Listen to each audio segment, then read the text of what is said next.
ഈ ഉലുവ കഴിക്കുന്നതുകൊണ്ട് നമുക്ക് വണ്ണം കുറയ്ക്കാൻ പറ്റുമോ? ബദാം കഴിച്ച് നമ്മുടെ ഓവർ വെയിറ്റും ചാടിയ വയറും അകത്തോട്ട് കയറ്റാൻ പറ്റുമോ? വണ്ണം കുറയ്ക്കാൻ എന്തെങ്കിലും മരുന്നുകളുണ്ടോ? ഈ എന്തെങ്കിലും പ്രോട്ടീൻ ഷേക്കുകൾ കുടിച്ചുകൊണ്ട് അല്ലെങ്കിൽ കുടിക്കാനുള്ള മരുന്ന് കഴിച്ചുകൊണ്ട് വണ്ണം കുറയ്ക്കാൻ പറ്റുമോ?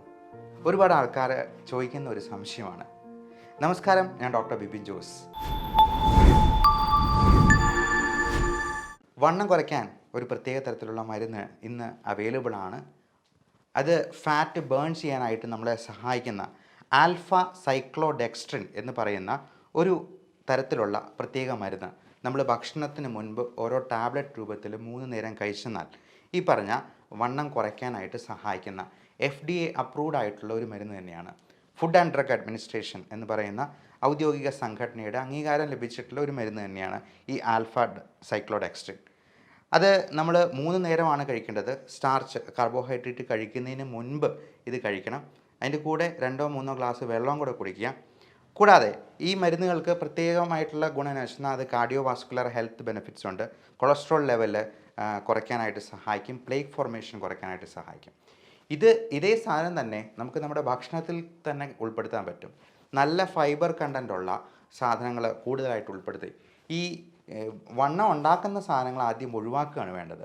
ഉദാഹരണത്തിന് മധുരം, അതുപോലെ ഈ ബേക്കറി സാധനങ്ങളിലുള്ള മിക്കവാറും മധുരമുള്ള സാധനങ്ങളിലൊക്കെ ഹൈ ഫ്രക്ടോസ് കോൺ സിറപ്പാണ്, പഞ്ചസാരയേക്കാൾ വില കുറഞ്ഞ ഒരു വസ്തു.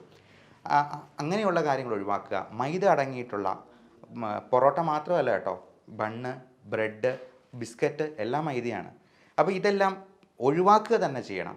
പിന്നെ നമുക്ക് കഴിക്കാതിരിക്കാൻ പറ്റാത്തൊരു സാധനം ഉണ്ടല്ലോ, ചോറിന് പകരം എന്നാൽ ചോറ് ഒഴിവാക്കി ഞാനൊരു 5 ചപ്പാത്തി കഴിക്കുന്നുള്ളൂ എന്ന് പറഞ്ഞാൽ ഒരു ഗുണമില്ല. കാര്യം ഇപ്പോൾ ചപ്പാത്തിയിൽ വരുന്ന ഈ ഫ്ലോർ തന്നെ വളരെ ഹൈ ഗ്ലൈസമിക് ഇൻഡെക്സ് ഉള്ള വളരെ റിഫൈൻഡ് ആയിട്ടുള്ള ഒരു തരം ഗോതമ്പ് പൊടിയാണ്. അത് കഴിക്കുന്നതുകൊണ്ട് പ്രത്യേകിച്ച് ഒരു ഗുണമില്ല. ചോറ് ഉപേക്ഷിച്ചിട്ട് ഇത് കഴിക്കുന്നുണ്ട്. 2 ചപ്പാത്തി കഴിച്ചിട്ട് നമ്മൾ അതിന് കൂടെ ഒത്തിരി സാലഡും ഒക്കെ കഴിച്ചെന്നാൽ നമുക്ക് അത്രയെങ്കിലും കാലറി കുറയ്ക്കാമെന്ന് മാത്രം. പിന്നെ ഈ ഉലുവ പോലത്തെ സാധനങ്ങൾ തീർച്ചയായിട്ടും നമുക്ക് വണ്ണം കുറയ്ക്കാനായിട്ട് സഹായിക്കും എന്ന് കരുതി ഞാൻ ഉലുവ കഴിച്ചു എൻ്റെ വണ്ണം കുറഞ്ഞിട്ടില്ല എന്ന് പറയുന്നതിൽ കാര്യമില്ല. അതുപോലെ ബദാം ആണെങ്കിലും നമ്മുടെ നല്ല കൊളസ്ട്രോളിൻ്റെ അളവ് വർദ്ധിപ്പിക്കാൻ HDL എന്ന് പറയുന്നതാണ് നമ്മുടെ നല്ല കൊളസ്ട്രോൾ. അതുപോലെ LDL എന്ന് പറയുന്ന ചീത്ത കൊളസ്ട്രോൾ, ട്രൈഗ്ലിസറൈഡ് എന്ന് പറയുന്ന കൊളസ്ട്രോളിൻ്റെ ഒരു വകഭേദം, അതും കൊള്ളുകയില്ലാത്തതാണ്, ആരോഗ്യത്തിന് നല്ലതല്ല. ഇതെല്ലാം കുറയ്ക്കാനായിട്ട് ഈ ബദാമും നമ്മൾ പറഞ്ഞ ഉലുവയും ഒക്കെ സഹായിക്കുന്നതാണ്. ഈ ഉലുവ എന്ന് പറയുന്നത് ഒരു തരത്തിലുള്ള സ്പൈസാണ്.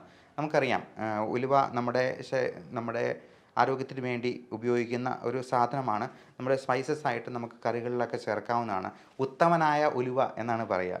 അപ്പോൾ ഇങ്ങനെയുള്ള കാര്യങ്ങളൊക്കെ ഉപയോഗിക്കുന്നത് തീർച്ചയായിട്ടും നമ്മുടെ ആരോഗ്യത്തിനെ സഹായിക്കുന്നതാണ്, വെയിറ്റ് കുറയ്ക്കാനായിട്ട് സഹായിക്കുന്നതാണ്. പിന്നെ ഈ പൊടി കലക്കി കുടിച്ച് വെയിറ്റ് കുറയ്ക്കുന്നതിനെക്കുറിച്ച് നമുക്കൊന്ന് വരാം. ഇങ്ങനെയുള്ള ഇപ്പോൾ വിപണിയിൽ അങ്ങനത്തെ പല പൊടികളും അവൈലബിൾ ആണ്. ഇങ്ങനെയുള്ളവരൊക്കെ പറയുക രാത്രിയിലത്തെ ഡിന്നറിന് പകരം ഇത് കഴിക്കണമെന്നുള്ളതാണ്. അവിടെ തന്നെ നമ്മൾ ടെക്നിക്ക് മനസ്സിലാക്കണം. നമ്മൾ ഡിന്നർ ഒഴിവാക്കിയെന്നാൽ തന്നെ ഒരു ദിവസം 200 ഗ്രാമോളം വെയിറ്റ് കുറയ്ക്കാൻ പറ്റുമെന്ന് മനസ്സിലാക്കുക. 200 ഗ്രാം വീതം ഓരോ ദിവസവും, അങ്ങനെ 10 ദിവസം കൊണ്ട് നമുക്ക് 2 കിലോ കുറയ്ക്കാം.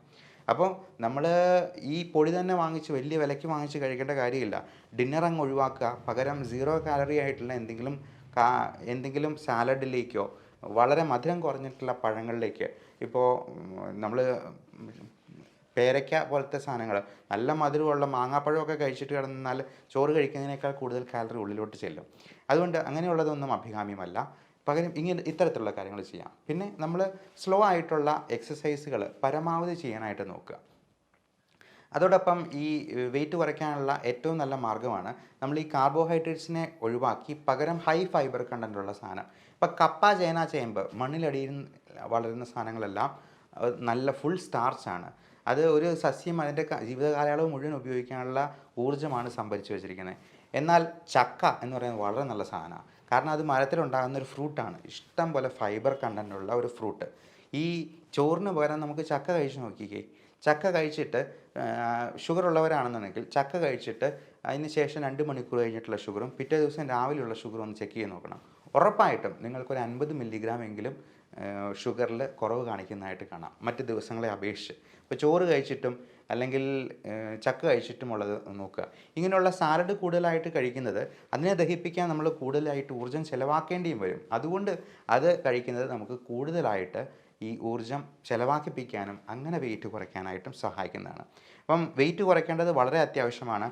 അതിന് വേണ്ടുന്ന കുറച്ച് എക്സസൈസുകളും മാർഗ്ഗങ്ങളും ഉണ്ട്. അതും നമുക്ക് വഴിയെ ഡിസ്കസ് ചെയ്യാം. എല്ലാവർക്കും നല്ല ആരോഗ്യം ആശംസിക്കുന്നു. നന്ദി, നമസ്കാരം.